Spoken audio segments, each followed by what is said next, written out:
आप लोगों को दोबारा मुलाकात की दावत की है, आप पार्टी के सेक्रेटरी हैं, आप इसको कैसे रिस्पॉन्ड करेंगे?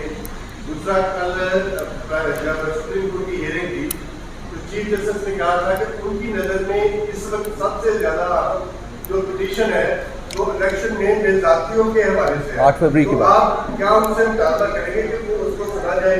दूसरा, वो जो आपके ऊपर हमला हुआ था, कल खुसरो ने जो किया था, तो पता चला कोई उनकी जो फेंसिंग हुई, क्योंकि एक और वाक़या हुआ था 9 मई का, 30 रात बंदा एक रात में जो फेंसिंग में पकड़ा गया था कि 5 दूसरे दिन से पकड़े जा रहे हैं जो कभी पहले हम दहशतगर्द पकड़ने फिर खुसरे पकड़ लेंगे, वो ज़्यादा सख्त।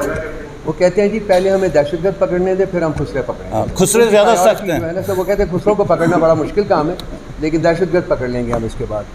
हमारी पोजीशन बड़ी क्लियर है, बार बार मैं कह चुका हूँ रिएट्रेट कि हम जो इलेक्शन मैंडेट जिन्होंने चोरी किया है उनसे किसी किस्म का कोई हम लोग नहीं बात करेंगे।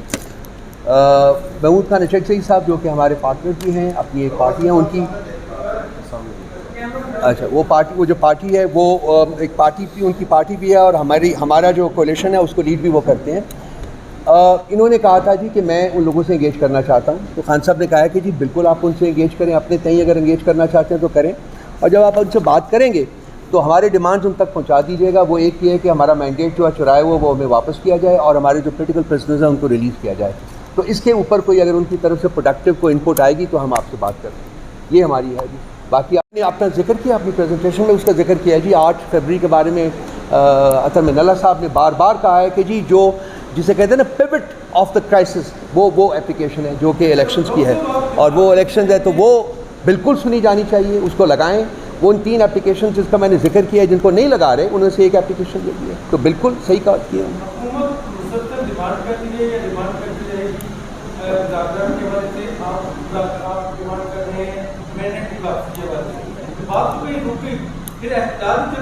आपको बात जो है वो रुकी हुई नज़र आती है। आज आपने देखा ILF का जलसा, आपने देखा है, कल आपने यहाँ देखा है, आज आपने पंजाब असम्बली में देखा है। एक उंगली का इशारा जो है ना वो रहता है, बाकी हम भी खान साहब की तरफ देख रहे हैं। उसके बाद जो जमेगा फिर निकलेगा मेरे भाई, वो आपसे भी नहीं रोकेगा। हुकूमत को तो भूल जाएं आप। वी आर चाहते थे, हमने चाहा था कि उसको आइन के मुताबिक हम उसको परस्यू करें, हम पार्लियामेंट के अंदर मौजूद रहे, अब भी हैं। हमने ये चाहा था कि हम अपने जो कानूनी हमारे पास ऑप्शंस हैं उनको एक्सरसाइज करें, वो भी हमने की, आज भी कर रहे हैं। तीसरा हमारा जो पहलू था वो ये था कि जी हमने फिर पीसफुल पोलिटिकल एजुटेशन की तरफ बढ़ना है। ये जो तीसरा आंसर है हम उसके करीब तर हैं इस वक्त। तो जब उसकी उंगली का इशारा होगा ये सारा मुल्क बाहर निकलेगा। आखिरी सवाल, पहली चीज़ ये है कि जाहिर है आपने जो मर्जी आपको जी चाहते हैं, बिल्कुल आप अपनी डिस्कशन। अच्छा, बिस्मिल्लाहिर्रहमानिर्रहीम, अस्सलाम वालेकुम, बहुत शुक्रिया आप सारे तशरीफ़ लाए। मैं बहुत इसको शॉर्ट रखूँगा। सिर्फ एक इंट्रा पार्टी इलेक्शंस में रऊफ़ हसन साहब ने बात की, काजी साहब ने जो चीफ़ जस्टिस है उसने कहा हमने इलेक्शन नहीं कराएं। हमने तो 3 इलेक्शन कराएं, और जो इलेक्शन उनको नज़र नहीं आ रहा, जो उनको देखना चाहिए, वो रिसेंट PMLN का इलेक्शन है जिसमें नवाज़ शरीफ सदर बना है। हमारे इलेक्शन में तो बड़े मज़े के ये छुप के इलेक्शन कैसा होता है, ये किस तरह होता है, ये अनअपोज कैसे आता है। मैं चैलेंज करता हूँ कि इनका जो इलेक्टोरल लिस्ट है PMLN का वो दिखा दें। हमारा तो राब्ता ऐप है जिसमें 16 लाख 20 लाख हमारे मेंबर्स हैं, हमारा इतना ज़्यादा ट्रांसपेरेंट है। PMLN अपना 1000 मेंबर्स का लिस्ट दिखा दे जो उन्होंने इलेक्शन से पहले नोटिफाई किया है कि ये बंदे वोट करेंगे, ये बंदे इलेक्शन कंटेस्ट करने के मजाज हैं, नहीं है। और काजी साहब को इनका नज़र नहीं आना, क्योंकि काजी साहब सोशल मीडिया और मीडिया बिल्कुल नहीं देखते। काजी साहब सिर्फ़ और सिर्फ इलेक्शन कमिश्नर पिंडी का जो कमिश्नर पिंडी है उसके ऊपर जब उसने बात की तो उस वक्त वो मीडिया देखते हैं, उसके अलावा कोई नहीं देखते। PTI जितना भी एतराज़ उठाए, जितनी भी बातें करे, तो सर चीफ़ जस्टिस साहब ने, चूँकि वो मीडिया न्यूज़ चैनल और सोशल मीडिया नहीं देखते तो उन तक हमारी बातें नहीं पहुँचनी। अभी इलेक्शन कमीशन का रवैया और जो सुप्रीम कोर्ट है उसके रवैये की बात हुई, पूरी दुनिया नोटिस ले रही है, चीख रही है कि ये कितना गंदा इलेक्शन है। ये चीफ इलेक्शन कमिश्नर की कारकर्दगी है। और मज़े की बात है कि पूरी दुनिया, इवन कांग्रेस ने नोटिस लिया, लेकिन हमारी कोर्ट्स ने नोटिस नहीं लेना। रियासत बनती है अवाम के वोट से। अवाम के वोट को तब्दील करके आप रियासत बनाए। आपने आइन की, कानून की बुनियाद की खिलाफ वर्जी की। आपके ऊपर आर्टिकल 6 है। ये जो शामिल है ना यहाँ पे, कल जिस दिन आइन बहाल हुआ, आप लोग फांसी के फंदों पर हैं, क्योंकि आपने आइन पाकिस्तान की खिलाफ वर्जी की, आपने लोगों के मैंडेट के साथ खिलाफ वर्जी की है। और यही एक चीज़ कि फांसी के तख्ते इनको नज़र आ रहे हैं, इस वजह से ये मज़ीद गंदगी कार है। और हमारी कोर्ट्स को ने नोटिस नहीं लेना है। वो इसलिए नहीं लेना कि हमारी कैंगरू कोर्ट्स हैं। ये न्यूजीलैंड और ऑस्ट्रेलिया में कोई गड़बड़ हुई तो उनका लेंगे, पाकिस्तान के इलेक्शंस का कोई इन्होंने नोटिस नहीं लेना। ये पीएमएलएन के लीडर्स थे, इलेक्शन से पहले कहते थे सिंबल नहीं होगा।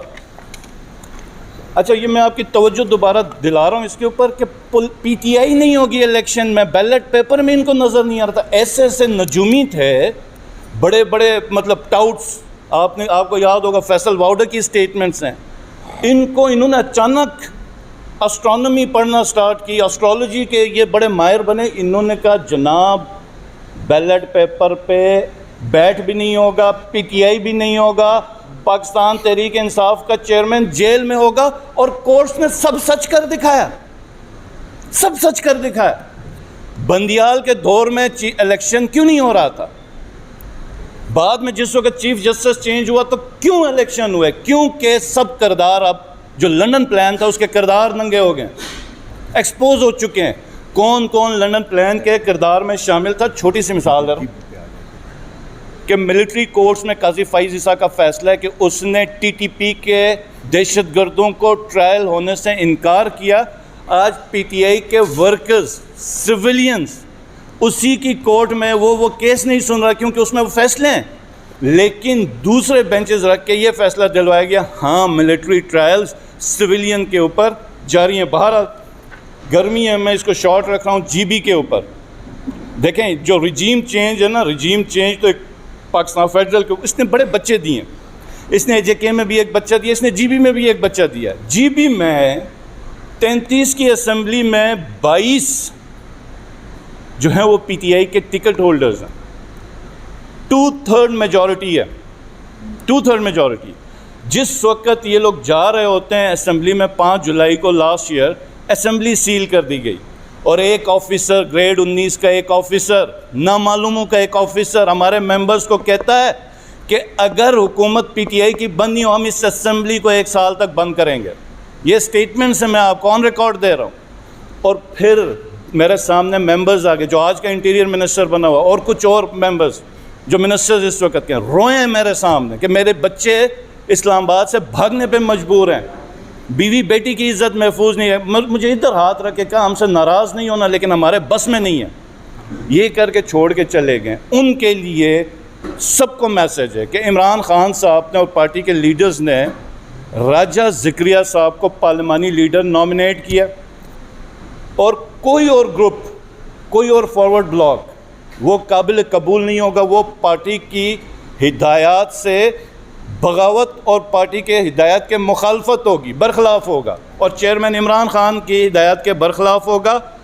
तमाम बंदों को जो पार्टी के टिकट के उनको हिदायत हैं कि बजट के ऊपर ये इलिजिटिमेट और इलीगल, गैर कानूनी और गैर आइनी हुकूमत के बजट को सपोर्ट नहीं करनी, और आपने अपने पार्लिमानी लीडर के हिदायत के ऊपर अमल पैरा होते हुए अपोजिशन की सपोर्ट करनी और इस बजट को सपोर्ट नहीं करना। बहुत शुक्रिया। थैंक यू जी, बड़ी मेहरबानी।